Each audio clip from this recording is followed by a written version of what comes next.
Wonderful Friday, February 16th, 2024. After school, after work story.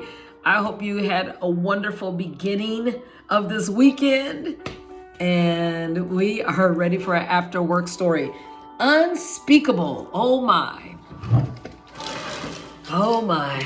We're in the midst of African American History Month, which is not real, but it happens 24 hours a day, 7 days a week, 365 days a year, and this year 366 days. Well, anyway, let's deal with this. Unspeakable, the Tulsa Race Massacre. This is by Carol Boston Weatherford and illustrations by Floyd Cooper. Let's dig in. Black Wall Street. Yeah, but there were several Black Wall Streets. Not only in Tulsa, Oklahoma.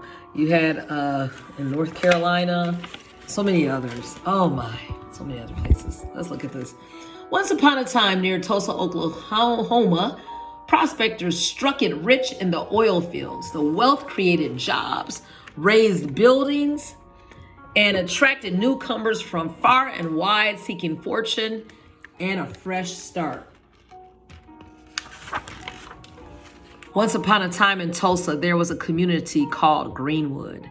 Its residents descended from Black Indians, from formerly enslaved people, and from exodusters who moved west in the late 1800s, fleeing the violence and racism of the segregated South.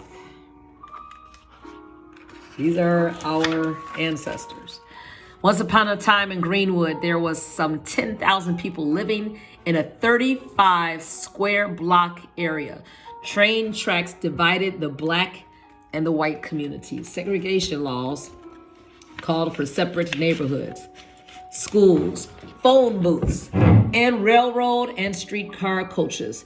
Unfair tests made it hard for Blacks to register to vote, and laws barred marriages across racial lines. So many Black businesses cropped up along a 1 mile stretch of Greenwood Avenue that educator and business leader Booker T. Washington called the area the Negro Wall Street of America.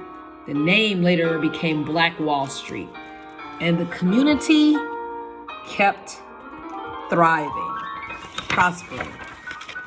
Once upon a time, on Black Wall Street, there were dozens of restaurants and grocery stores. There were furriers, a pool hall, a bus system, and an auto shop. Nearly 200 businesses in all. I know my family, we're thinking about Resurrection Weekend.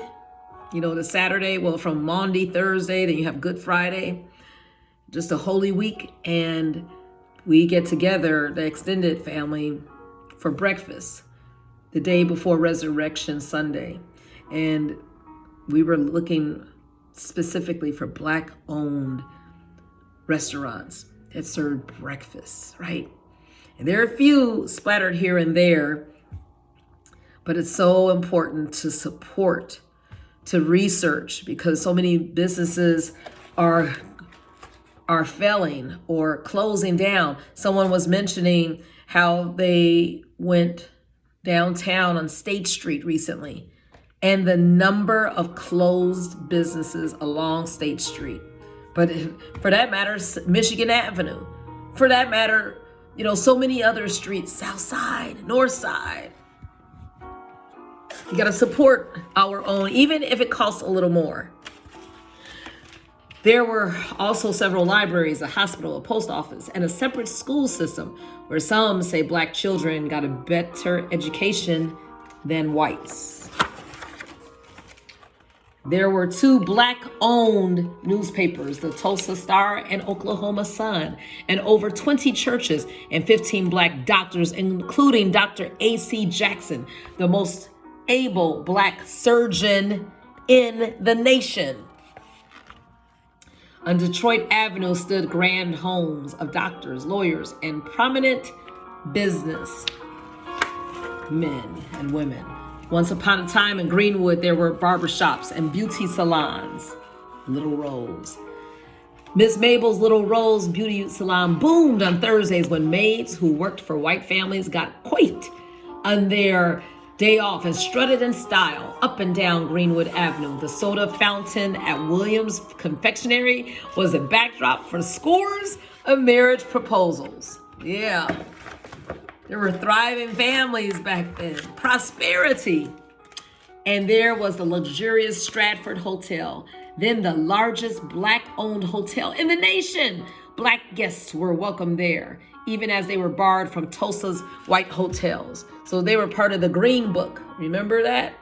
Where it would give our families the information of 411, where to travel, where to get gas, where to stop for food, because they were different and they were welcomed in these places. Once upon a time in Greenwood, there were 2 movie theaters, including the 800-seat Black-owned Dreamland. There were even 6 privately owned airplanes. But in 1921, not everyone in Tulsa was pleased with these signs of Black wealth, undeniable proof that African Americans could achieve just as much, if not more, than whites. All it took was one elevator ride, one 17-year-old white elevator operator accusing, the accuser of the brethren, accusing a 19-year-old Black shoe-shine man of assault for simmering hatred to boil over.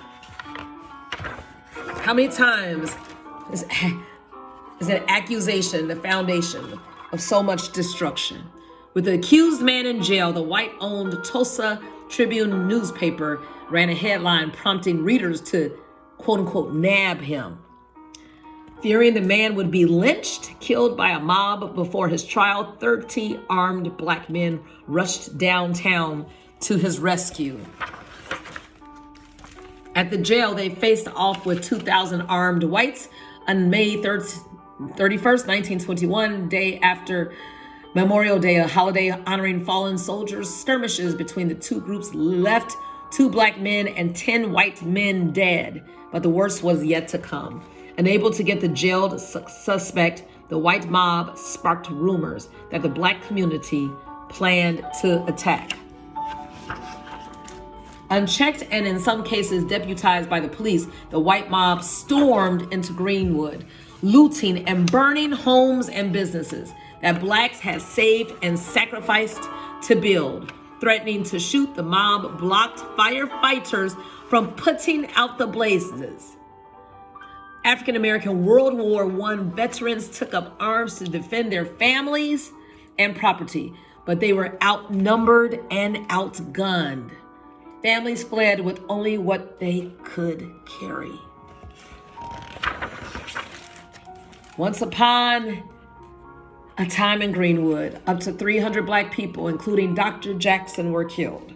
Hundreds more were injured. More than 8,000 people were left homeless, and hundreds of businesses and other establishments were reduced to ash. The police did nothing to protect the Black community. When the National Guard arrived the next day, all that was left to do was put fires out and move thousands of Black residents into camps outside of Tulsa. As their community lay in ruins, Black residents had to carry passes to enter the city. In the days and weeks that followed, some Black Tulsans left and never returned. Others stayed and rebuilt the Greenwood community, only to witness its decline in the 1960s. For decades, survivors did not speak of the terror, PTSD. 75 years passed before lawmakers launched an investigation to uncover the painful truth about the worst racial attack in United States history. Police and city officials had plotted with the white mob to destroy the nation's wealthiest Black community. Today, Tulsa's Reconciliation Park remembers victims of the 1921 massacre and recalls the role of African Americans in Oklahoma history. But the park is not just a bronze monument to the past. It is a place to realize the responsibility we all have to reject hatred and violence and to instead choose hope. Okay, read this pause.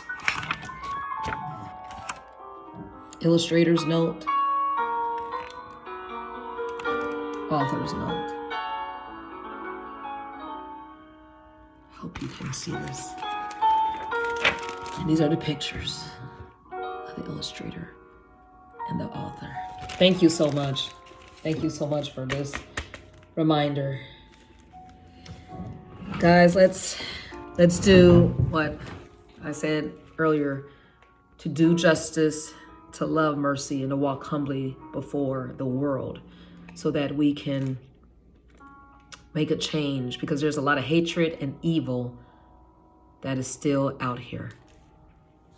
Good day.